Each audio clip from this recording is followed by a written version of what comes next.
En este mensaje estudiaremos cuál fue el verdadero Pentecostés y cuál es la obra del Espíritu Santo en la vida del creyente. Y es que aquel evento del Pentecostés, detallado en el libro de Hechos de los Apóstoles, probablemente es uno de los eventos más conocidos del cristianismo y al mismo tiempo uno de los eventos más mal interpretados del cristianismo. Para algunos, Pentecostés es sinónimo de desorden. Para otros, sinónimo de emociones desbordadas. Para otros, sinónimo de experiencias extrañas y raras. Siempre encuentran una cosa que inventar. Pero para otros es un respaldo de las verdaderas escrituras. Pero cuando abrimos la Biblia descubrimos algo muy distinto en ese día de Pentecostés. Pentecostés no fue un caos espiritual, sino una intervención soberana, ordenada y con propósito. El Espíritu Santo no descendió para confundir a la iglesia, sino para capacitar a la iglesia. No vino para entretener creyentes, sino para lanzar a los creyentes al mundo en una obra misionera. No vino para producir ruido sin fruto, sino para anunciar a Cristo con claridad, poder y entendimiento.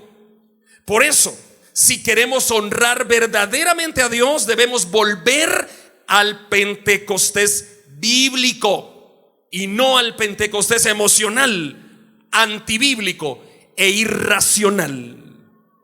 El pasaje que estudiaremos no nos muestra un espectáculo religioso, sino el nacimiento de la iglesia bajo la dirección del Espíritu Santo. Y hoy más que nunca necesitamos entender qué fue lo que realmente pasó en Pentecostés y por qué se genera tanta confusión en torno a ese evento. Esta es la prédica número 5 de la serie del libro de Hechos que estamos estudiando aquí en la Iglesia Bíblica de Guatemala. Y nos corresponde leer el pasaje que anuncié, Hechos 2, 1 al 13. Cuando llegó el día de Pentecostés, estaban todos unánimes juntos, y de repente vino del cielo un estruendo como de un viento recio que soplaba, el cual llenó toda la casa donde estaban sentados. Y se les aparecieron unas lenguas repartidas como de fuego, asentándose sobre cada uno de ellos. Y fueron todos llenos del Espíritu Santo. Y comenzaron a hablar en otras lenguas según el Espíritu les daba que hablasen. Moraban entonces en Jerusalén judíos, varones piadosos de todas las naciones bajo el cielo. Y hecho este estruendo, se juntó la multitud y estaban confusos porque cada uno les oía hablar en su propia lengua. Y estaban atónitos y maravillados diciendo: mirad, ¿no son estos galileos todos los que hablan? ¿Cómo pues les oímos hablar nosotros, cada uno en nuestra lengua en la que hemos nacido? Partos, medos, elamitas y los que habitamos en Mesopotamia, en Judea, en Capadocia, en el Ponto y en Asia, en Frigia y en Panfilia, en Egipto y en las regiones de África, más allá de Cirene, y romanos aquí residentes, tanto judíos como prosélitos, cretenses y árabes, les oímos hablar en nuestras lenguas las maravillas de Dios. Y estaban todos atónitos y perplejos, diciéndose unos a otros: ¿qué quiere decir esto? Mas otros, burlándose, decían: están llenos de mosto. Vamos a estudiar verso a verso. Vamos a Hechos 2:1. Por favor, leamos el versículo y atendamos la prédica para comprender. Cuando llegó el día de Pentecostés, estaban todos unánimes juntos. Ok. Históricamente, Pentecostés era una fiesta judía 50 días después de la Pascua. A esa fiesta se le llamaba fiesta de las primicias, celebrada 50 días después de la Pascua, conmemorando la entrega de la ley de la Torá en el Sinaí y la cosecha de trigo. La palabra Pentecostés viene del griego Pentecosté, que se deriva de penta, que proviene del griego antiguo pente, que significa 5. Se utiliza como prefijo para palabras compuestas para indicar relación de 5. Pentágono, figura de 5 lados. Pentagrama, figura de 5 líneas. Pentateuco, 5 libros de la Biblia, 5 rollos, etc. Y ahora Pentecostés significa 50, refiriéndose a los 50 días que transcurren de la Pascua hasta la resurrección y hasta la venida del Espíritu Santo sobre los primeros creyentes. En ese tiempo, Jerusalén estaba llena de judíos de todo el mundo. No fue un día cualquiera, hermanos, era el día de Pentecostés, 50 días después de la Pascua. Estaba llena la ciudad de Jerusalén porque era una fiesta. Y Lucas enfatiza 2 cosas: el tiempo y la condición del corazón de la gente, porque dice que había llegado el día señalado por Dios. O sea, Dios había planificado en su agenda que en el Pentecostés iba a derramar el Espíritu Santo sobre la iglesia. Y los discípulos, dice, estaban unánimes, juntos, en el mismo sentido.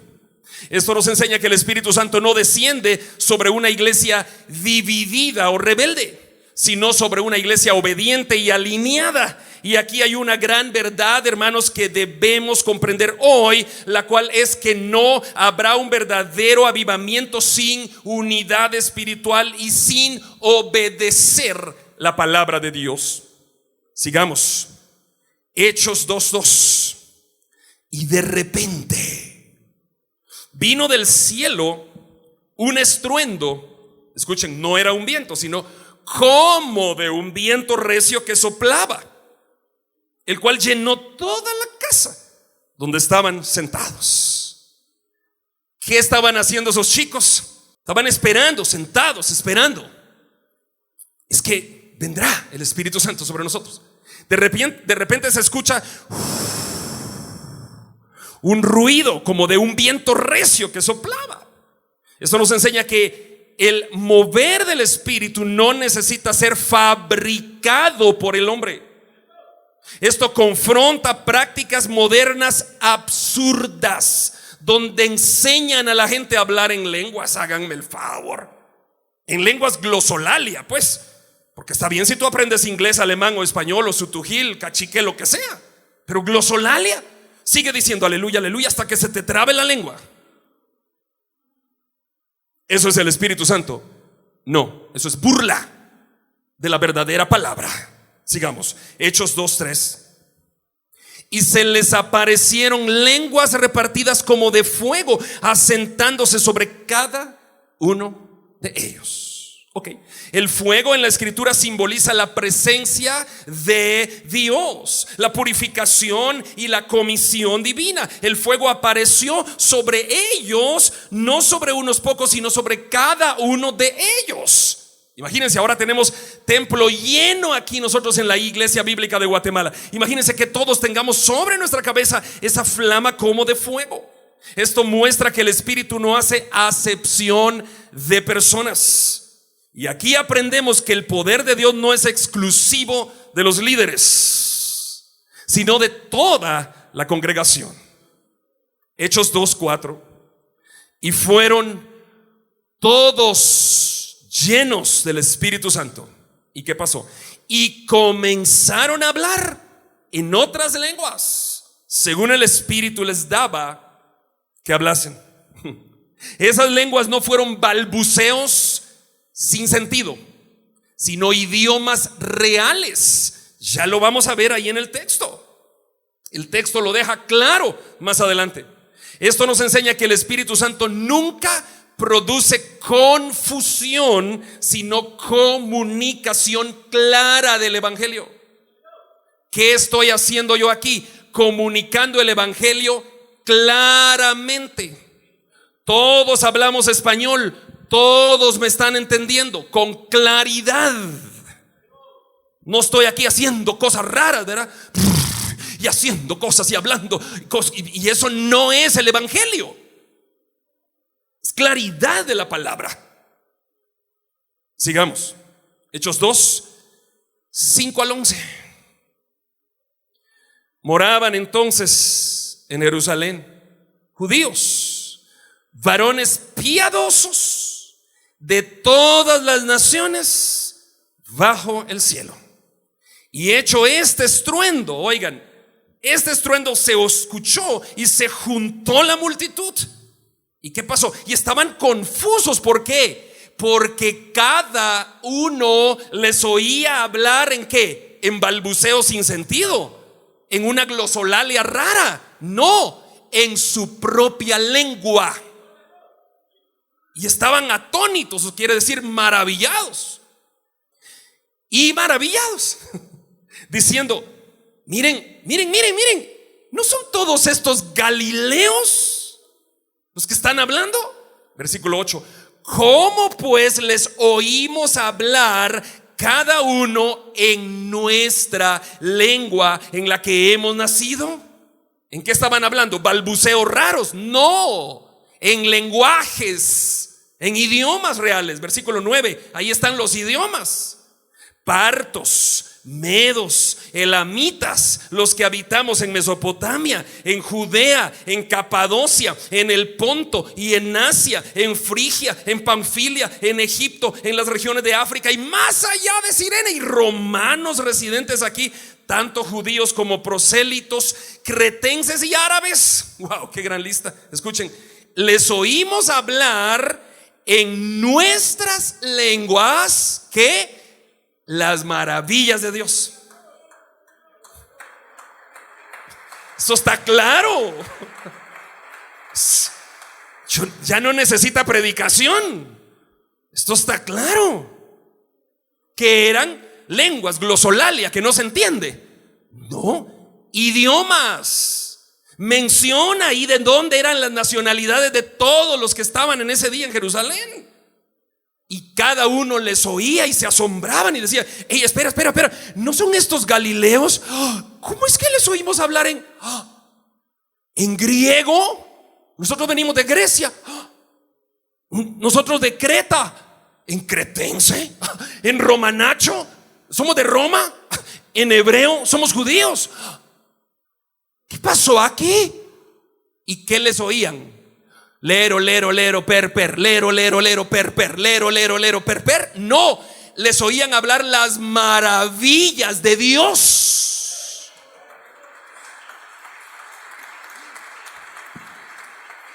¿Cómo más explico esto? Pues, si la Biblia lo está explicando solita.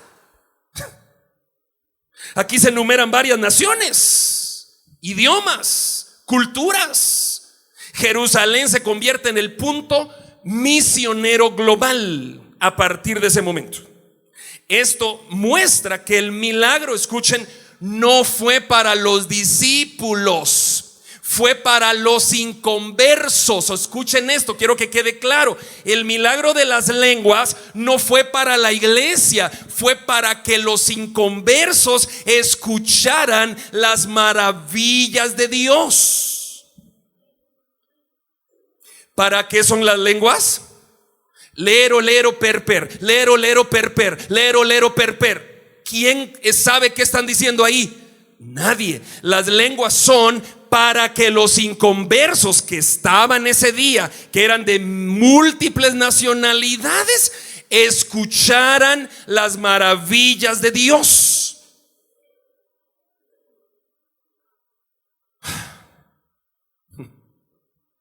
Si aquí hubiésemos alemanes, ingleses, portugueses, franceses y nosotros guatemaltecos, y yo predicando, imagínense, y a la par de los chicos extranjeros, un chico de aquí de la iglesia hablando en alemán, en francés, en italiano, y estos dirán: ¿no son ustedes de Santiago Atitlán? ¿No son ustedes de Jalapa? ¿No son ustedes de Zacapa? ¿Por qué les escuchamos hablar en italiano, alemán? Eso estaba pasando.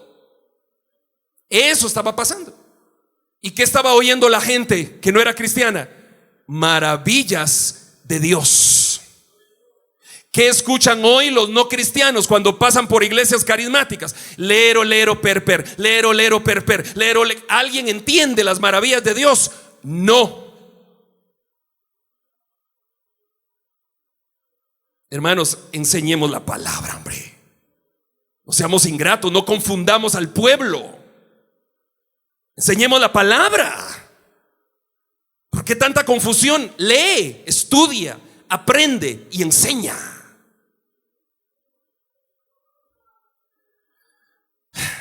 Hechos 2, 12, 13. Y estaban todos atónitos y perplejos, diciéndose unos a otros: ¿qué quiere decir esto? Mas otros, burlándose, decían: están llenos de mosto, solamente están borrachos. ¿Borrachos? Hablando en alemán, italiano, francés, portugués. ¿Qué quiere decir esto? Ok, quiero que presten atención a esto. ¿Para qué fue el don de lenguas? Para comunicar a los no creyentes las maravillas de Dios. Para eso fue. ¿Para qué vino el Espíritu Santo sobre la iglesia? Hechos 1:8. Recibiréis poder cuando venga sobre vosotros el Espíritu Santo y comunicaréis las maravillas de Dios. Y me seréis testigos en Jerusalén, Judea, Samaria, etcétera, hasta lo último de la tierra. ¿Para qué viene el Espíritu Santo sobre la iglesia? Lero, lero, perper. Lero, lero, perper. ¿Para lero, lero, perper? No, para comunicarle al mundo las maravillas de Dios. Para decirle: Cristo me salvó, yo iba para el infierno, pero tú también puedes. Ven a la iglesia, ven, yo te presento al Cristo que puede darte vida. Eso es el Espíritu Santo. ¿Y tengo que sentir, pastor? Si tú quieres, siente. Si tú quieres, no sientas. Eso es emoción. La Biblia no se trata de emociones, sino de convicciones. Muchos dicen: hoy no sentí nada en la alabanza, como que Dios hoy no está aquí. Si no se trata de sentir, se trata de saber que Dios está aquí en medio de su pueblo. No de sentir, de saber. ¿Que no hemos entendido? Nos gusta el show, la adrenalina. Eso es el Espíritu. No. El Espíritu es poder para testificar las maravillas de Dios. Algunos se burlaban, dijo el texto, ¿no? Hechos 2:13. Unos decían: ¿qué es esto? Y otros se burlaban. Están llenos de mostos, están bolos, están borrachos. Querido, cuando tú prediques a Cristo, cuando tú hables de Cristo con otros, muchos van a aceptar tu mensaje y otros muchos se van a burlar de tu mensaje. Esto es bíblico y pasó desde el Pentecostés. Este pasaje ha sido uno de los más mal interpretados de toda la Biblia. ¿Pero por qué? Si está claro. Dime, te estoy mintiendo con esta prédica. Estoy diciendo algo que no está escrito. Está clarísimo. Las lenguas eran idiomas reales que el Espíritu capacitó a los creyentes para hablar en esos idiomas reales, para que los que hablaban esos idiomas reales y estaban de visita en Jerusalén entendieran las maravillas de Dios. ¿Qué dijo Pablo más adelante en Corintios? Si suponiendo, dijo, que yo hablase lenguas humanas, alemán, italiano, francés, portugués, español y angélicas, dijo Pablo, supongamos, y no tengo amor, de nada me sirve. Alguien habla lenguas aquí, dijo Pablo, yo más, dijo. Pero en el culto, dijo, prefiero hablar 2 palabras con entendimiento y no 1000 que nadie entienda. Lero, lero, per. ¿Y qué dijo Pablo? Si en el culto, en la reunión, alguien habla en lenguas, dijo, que sea 1, 2 o a lo sumo 3, siempre y cuando haya intérprete. Si no, cállense, dijo Pablo. ¿Qué hacen hoy? 1, 2 o 300, ¿verdad? Lero, lero, perper, lero, lero, perper, lero. No están obedeciendo a la Biblia. ¿A quién obedecen? Vayan ustedes a saber a quién. A la Biblia no. Pablo dijo 1, 2 o a lo sumo 3. Y si no hay intérprete, cállense. ¿Es claro eso? Sí, es claro. ¿Y por qué hacen lo otro, pastor? No lo sé. Eso fue lo que ocurrió en Pentecostés. Idiomas reales. Idiomas reales. No glosolalia sin sentido. En Pentecostés había mucha gente de todas nacionalidades y cada uno entendió lo que el Espíritu quería que entendieran.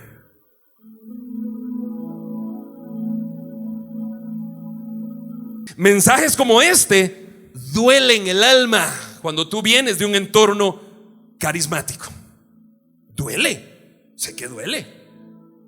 Pero mensajes como este han abierto los ojos de miles de personas desde Canadá hasta Chile y me dicen: pastor, wow, cómo Dios me ha abierto los ojos escuchando tus prédicas. Esto duele y no lo aguanta cualquiera, pero nosotros sí. Nosotros no somos de los que retroceden, no. Nosotros somos de los que no les dan atol con el dedo. La idea de las lenguas como balbuceo sin sentido, ¿de dónde procede? No es del Nuevo Testamento. El desvío comienza en el siglo XIX y XX, donde muchos interpretaron el fenómeno bíblico a la luz de los movimientos extáticos, éxtasis de chamanes y de todo esto raro, y convirtieron su evangelio en una secta. No el evangelio, su evangelio. A muchos no les gusta cómo predico yo, pero yo predico la Biblia. Por eso es difícil, hermano, escucha. Por eso es difícil cuando tú estás en una iglesia donde el líder dice: anoche Dios me habló y me dijo que les diga tal. Espérate, espérate. ¿Cómo que anoche Dios me habló? Abre la Biblia y predica la Biblia. Aquí es donde Dios habló a todos. Por estar creyendo en que Dios le habló a hermano Jonathan, Dios le habló a hermano Jonathan, el otro Jonathan, Dios le habló a Michelle, Dios le habló a Josué, Dios le habló a José María, Dios le habló a Saúl, y todos pasan y todos supuestamente profetas. ¿Y la Biblia? Ay, la Biblia no, usted. Éxtasis, show. Esta semana con mi esposa estábamos viendo en YouTube a la hija de un apóstol de Argentina que se salió del movimiento apostólico cuando increpó a su papá y le dijo: papi, lo que estás predicando no es bíblico, no es cierto. Y el papá le dijo: mija, es lo que funciona.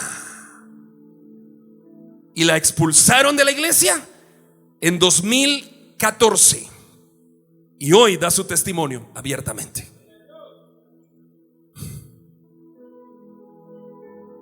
En esos movimientos se creen tantas cosas, hermano, que no son bíblicas, son sectas. Cuidado, cuidado, cuidado. Volvamos a las escrituras. El Pentecostés bíblico no anuló la mente, no produjo descontrol, no llevó a la pérdida del dominio propio. Todo lo contrario, el Espíritu Santo capacitó a los creyentes para comunicar con claridad y en el idioma de cada uno las maravillas de Dios. ¿Por qué hay tanta gente hoy que confunde todo esto? Porque quieren, porque eso es lo que funciona. Esta es la seña de dinero. Eso es lo que funciona.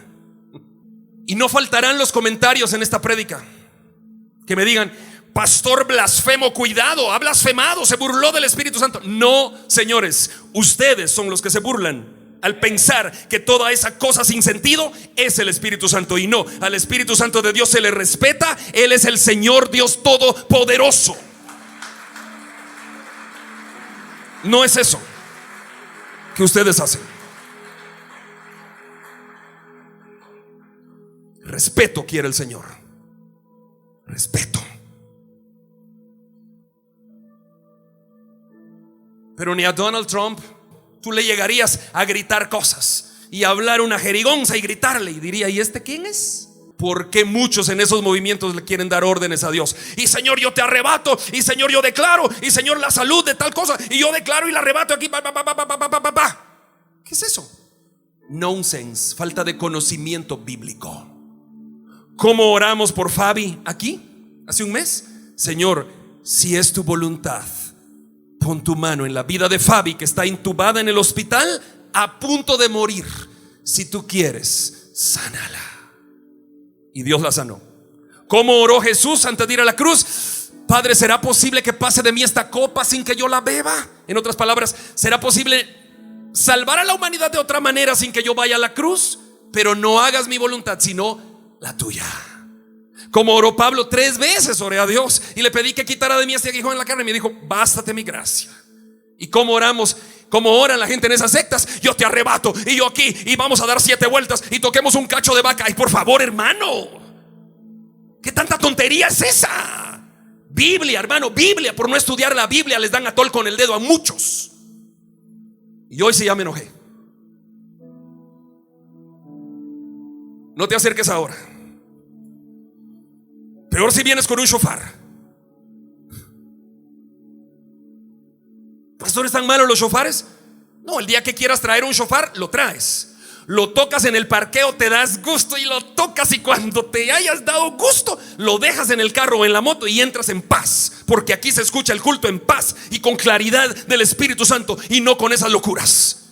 En medio de todo ese ruiderío nadie escucha la palabra, pero ahí es donde conviene al líder. No, a mí no me conviene el dinero, a mí me conviene que escuchen la palabra, porque Dios a mí me va a pedir cuentas cuando llegue al cielo. ¿Y qué cuentas le voy a dar? Y le voy a decir: yo enseñé la palabra.